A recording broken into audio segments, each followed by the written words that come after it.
সম্মানিত ভিউয়ার্স, দর্শক ও শ্রোতাবৃন্দ, আমরা 48 নম্বর ভিডিও ক্লিপে আজকে আলোচনা করব। তখন বাব তাহরিম তাআন ফিল আনসাব আস-সাবিতা।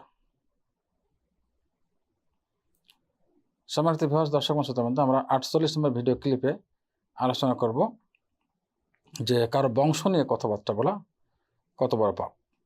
আবু হুরায়রা রাদিয়াল্লাহু তাআলা আনহু থেকে বর্ণিত হাদিসটি সহিহ মুসলিমের। মহানবী সাল্লাল্লাহু আলাইহি ওয়াসাল্লাম বলেন যে দুটো জিনিস মানুষের ব্যাপারে এটা কুফরি।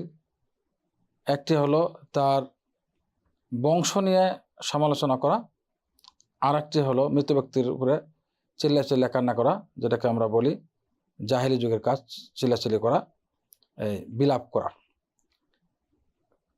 করে কান্না, এটা হলো জাহেলি কাজ। তাহলে এই দুটো জিনিস এই উম্মতের জন্য বা মানুষের জন্য কুফরি। সেটা হলো কারো বংশ নিয়ে কটূক্তি করা, যেটা নাকি সঠিক বংশ, সাব্যস্ত বংশ নিয়ে কটূক্তি করা। আর একটি হলো মৃত ব্যক্তির উপরে কান্নাকাটি করা এবং বিলাপ করা, আজবাজে কথাবার্তা বলে এগুলো। আসসালামু আলাইকুম ওয়া রাহমাতুল্লাহি ওয়া বারাকাতুহু।